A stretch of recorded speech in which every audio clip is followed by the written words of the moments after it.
நியூவா project create பண்ணுறதுக்கு customer detail ஸ்க்ரீனுக்கு navigate பண்ணி ஆல்ரெடி ஒரு ப்ராஜெக்ட் பை டிஃபால்ட்டாக எல்லா கஸ்டமருக்கும் இருக்கும். ஆட் ப்ராஜெக்ட் கிளிக் பண்ணால் நியூவாக இன்னொரு ப்ராஜெக்ட் கிரியேட் பண்ணிக்கலாம். ஹேண்டில் பை மட்டும் மேண்டேட்டரி ஃபீல்ட் அதை செலக்ட் பண்ணிவிட்டு வேறு எதுவும் ஃபீல்ட் வேணால் ஆட் பண்ணிவிட்டு சேவ் பண்ணால் ப்ராஜெக்ட் கிரியேட் ஆகிடும். செகண்ட் வே வந்து என்கொயரியில் போயிட்டு என்கொயரி டீடைல் ஸ்க்ரீனில் கன்ஃபார்ம் ஆர்டரை கிளிக் பண்ணி இதில் டீடைல்ஸ் எல்லாமே என்கொயரிலேருந்து எடுத்துக்கும். ஃபில் பண்ணிவிட்டு சேவ் பட்டனை கிளிக் பண்ணோம்னா ப்ராஜெக்ட் கிரியேட் ஆகிடும்.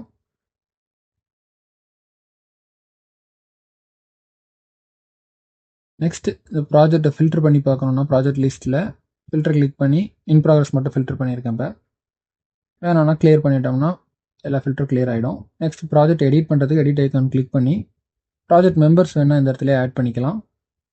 ஆட் பண்ணிட்டு சேவ் பண்ணால் மெம்பர்ஸ் ஆட் ஆகிடும். அப்டேட் கொடுத்துட்டிங்கன்னா ப்ராஜெக்டில் உள்ள எல்லா டீட்டெயில்ஸும் சேவ் ஆகிடும். நெக்ஸ்ட் இந்த ப்ராஜெக்ட்டை கிளிக் பண்ணிங்கன்னா ப்ராஜெக்ட்டோட டீடைல் ஸ்க்ரீன் ஓப்பன் ஆகும். இதில் ப்ராஜெக்ட்டோட டீடைல் அண்ட் கஸ்டமர் டீடைல் ஃபுல்லாகவே பார்த்துக்கலாம். ப்ராஜெக்ட் மெம்பர்ஸ் யாராக இருக்காங்க பார்த்துக்கலாம்.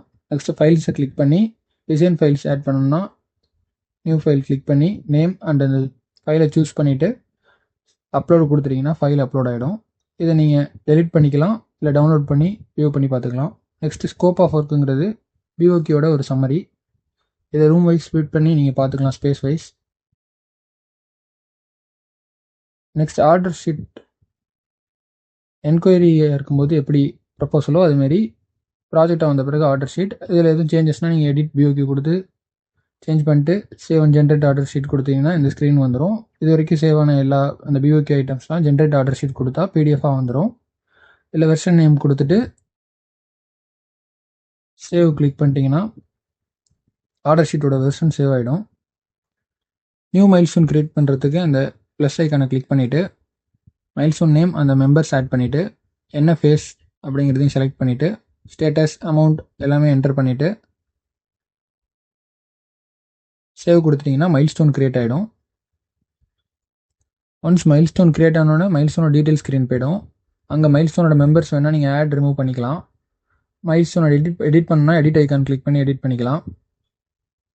நெக்ஸ்ட்டு ஒரு மைல்ஸ்டோனில் டாஸ்க் ஆட் பண்ணுறதுக்கு ஆட் டாஸ்க் பட்டனை கிளிக் பண்ணிட்டு டாஸ்க் நேம், டாஸ்கோட ஸ்டேட்டஸ், டாஸ்கோட அசைனி யாருங்கிறது அதை செலக்ட் பண்ணிவிட்டு எக்ஸ்பெக்டட் ஸ்டார்ட் டேட், டியூரேஷனை நீங்கள் கொடுத்தீங்கனாலே எண்ட் டேட்டுமே வந்துடும் கால்குலேட் ஆகி. ஆக்சுவல் ஸ்டார்ட் டேட் அண்ட் அந்த டாஸ்க் எத்தனை பர்சன்டேஜ் இன் ப்ராக்ரஸ்னால பர்சன்டேஜ் கொடுக்கணும், எத்தனை பர்சன்டேஜ்ங்கிறது கொடுத்துட்டு சேவ்.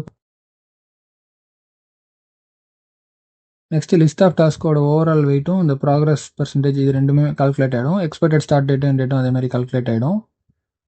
நெக்ஸ்ட் டாஸ்க் எடிட் பண்ணால் அந்த மோர் ஐக்கானை கிளிக் பண்ணி எடிட் பண்ணிவிட்டு என்ன டீட்டெயில் வேணுமோ அதை சேஞ்ச் பண்ணிட்டு இமேஜ் வேணால் ஆட் பண்ணிக்கலாம். இமேஜ் ஆட் பண்ணிவிட்டு இமேஜுக்கு ஒரு நேம் கேட்கும், அதையும் கொடுத்துட்டு சேவ் கொடுத்துட்டிங்கன்னா நெக்ஸ்ட் அப்டேட்டுமே கொடுத்துட்டிங்கன்னா டாஸ்க் அப்டேட் ஆகிடும். நெக்ஸ்ட் மைல்ஸ்டோனை கிளிக் பண்ணிங்கன்னா மைல்ஸ்டோனோட டீட்டெயில் பேஜ் ஓப்பன் ஆகும். அதில் லிஸ்ட்டாக இருக்க டாஸ்க்கை கிளிக் பண்ணால் டாஸ்க் ஓப்பன் ஆகும். டாஸ்கோட டீட்டெயில்ஸ் பார்த்துக்கலாம். நெக்ஸ்ட் ஷெடியூல் கிளிக் பண்ணிங்கன்னா மைல்ஸ்டோனோட ஒரு சம்மரி இந்த இடத்துல பார்த்துக்கலாம். இதை நீங்கள் டவுன்லோட் பண்ணி கஸ்டமர் கூட ஷேர் பண்ணிக்கலாம், இல்லை உங்கள் டீம்ஸ்குள்ளே ஷேர் பண்ணிக்கலாம். நெக்ஸ்ட் ட்ராக்கரை கிளிக் பண்ணால் இந்த ப்ராஜெக்ட்டோட இப்போ ஸ்டேட்டஸ் என்னங்கிறத நீங்கள் ட்ராக்கர் மூலமாக பார்த்துக்கலாம். இதையுமே பிடிஎஃபாக டவுன்லோட் பண்ணிக்கலாம். நெக்ஸ்ட் ஃபைனலாக இந்த இடத்துலேருந்து நீங்கள் இன்வாய்ஸ் ரைஸ் பண்ணிக்கலாம்.